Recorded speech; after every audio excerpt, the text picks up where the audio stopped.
Assalamualaikum warahmatullahi wabarakatuh. Hai, perkenalkan kami dari kelompok 6 dengan saya Feli Bunga Adista dengan NIM 211055400015 dan rekan saya Muhammad Febri Indrawan dengan NIM 211055400012. Di sini kami akan menjelaskan mengenai tentang teori pertukaran sosial. Teori pertukaran sosial didasarkan pada ide bahwa orang memandang hubungan mereka dalam konteks ekonomi dan memandang pengorbanan dan membandingkannya dengan penghargaan yang mereka dapat dalam meneruskan hubungan itu. Oke, selanjutnya apa sih pengorbanan dan penghargaan itu? Pengorbanan atau cost adalah elemen dari sebuah hubungan yang dimiliki nilai negatif bagi seseorang, dan penghargaan atau rewards adalah nilai elemen dalam sebuah hubungan yang dimiliki nilai positif bagi seseorang. Oke, sebelum memahami lebih jauh tentang teori pertukaran sosial, kita juga perlu tahu dong siapa sih tokoh pencetus teori pertukaran sosial ini. Tokoh pencetus dari teori pertukaran sosial ini adalah Harold Cayley dan John Tibbott. Harold Cayley adalah seorang psikologi sosial di Amerika dan profesor psikologi di Universitas of California, Los Angeles. Dan John Tibbott adalah seseorang psikologi sosial, salah satunya mahasiswa pasca sarjana terakhir dari Columbia. Selanjutnya adalah pengertian dari teori pertukaran sosial. Teori pertukaran sosial adalah teori dalam ilmu sosial yang dalam hubungan sosial terdapat unsur ganjaran, pengorbanan, dan keuntungan yang saling mempengaruhi. Lalu dikembangkan oleh Tibbott dan Cayley, teori pertukaran sosial menjabarkan bahwa bagaimana cara seseorang berhubungan dengan orang lain, lalu seseorang tersebut menentukan sebuah keseimbangan antara keuntungan dan pengorbanan yang didapat dalam hubungan tersebut. Selanjutnya, teori ini dapat dipraktikkan dalam konteks komunikasi interpersonal dan komunikasi kelompok kecil. Namun, secara umum, teori ini sering digunakan dalam menganalisis perilaku komunikasi interpersonal. Ada 4 konsep pokok teori pertukaran sosial, yaitu yang pertama ganjaran, kedua biaya, yang ketiga nilai akhir, dan keempat adalah tingkat perbandingan.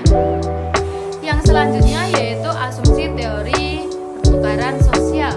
Tibbott dan Cayley mendasarkan teori pertukaran sosial dalam 2 konseptualisasi, yaitu yang pertama asumsi pertukaran sosial mengenai sifat dasar manusia, dan yang kedua asumsi teori pertukaran mengenai sifat dasar dari suatu hubungan.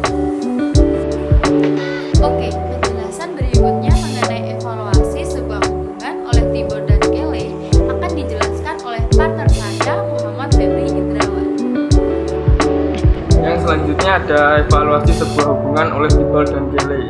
Yang pertama, level perbandingan, yaitu standar yang mewakili perasaan mengenai apa yang harus diterima dan diperbolehkan dalam sebuah hubungan.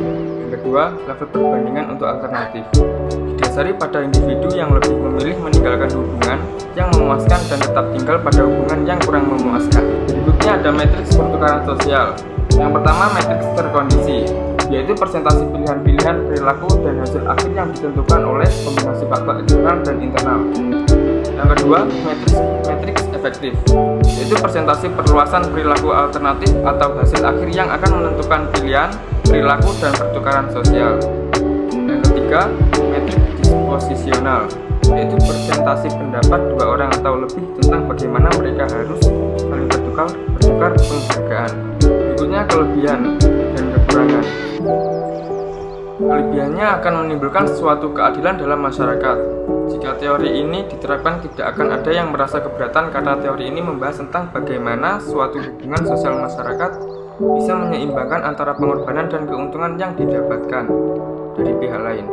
Di samping itu, juga jika menerapkan teori ini, maka hubungan dalam suatu masyarakat sosial ataupun individu akan tetap terjaga dan tidak akan ada yang merasa dirugikan.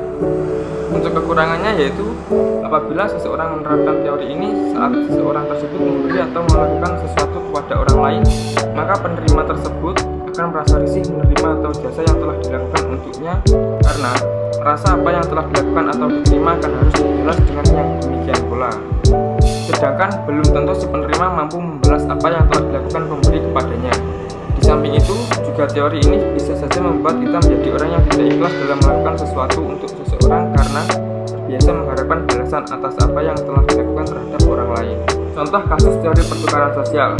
Ketika seorang perempuan dan seorang lelaki memutuskan untuk memiliki hubungan dengan mempertimbangkan berbagai hal mulai dari material dan non-material, memperkirakan perilaku yang akan didapat dari pasangan, apakah itu positif atau negatif, seperti apa pengorbanan yang kira-kira akan dikeluarkan dalam menjalani hubungan tersebut, dan jika satu atau bahkan keduanya merasa bahwa terdapat lebih banyak pengorbanan yang harus dilakukan dibanding dengan dampak positif yang diterima, kemungkinan hubungan tersebut akan berakhir. Berikut review jurnal teori pertukaran sosial. Untuk judulnya yaitu teori pertukaran sosial tentang fenomena dakwah di eks lokalisasi dadapan. Tujuan penelitian ini untuk mencari data bagaimana fenomena dakwah pada daerah bekas lokalisasi yang ada di desa dadapan. Penelitian ini memfokuskan tentang bagaimana seorang dai bisa mengajak masyarakat supaya bisa berubah yang dahulunya masuk ke dalam golongan wanita seks dan terhimpit oleh faktor ekonomi yang sulit. Untuk hasil penelitiannya yaitu menyimpulkan bahwa proses dakwah yang terjadi di desa dadapan dalam teori pertukaran sosial menjelaskan bahwa mereka berinteraksi ketika interaksi tersebut menghasilkan keuntungan untuk dirinya. Maka dari itu, dalam dinamika meningkatkan pemahaman keagamaan di eks lokalisasi dadapan perlu adanya sebuah rewards yang diberikan supaya masyarakat mau berinteraksi dalam membahas kajian keagamaan. Sekian presentasi dari kami. Jika ada salah kata, mohon dimaafkan. Assalamualaikum warahmatullahi wabarakatuh.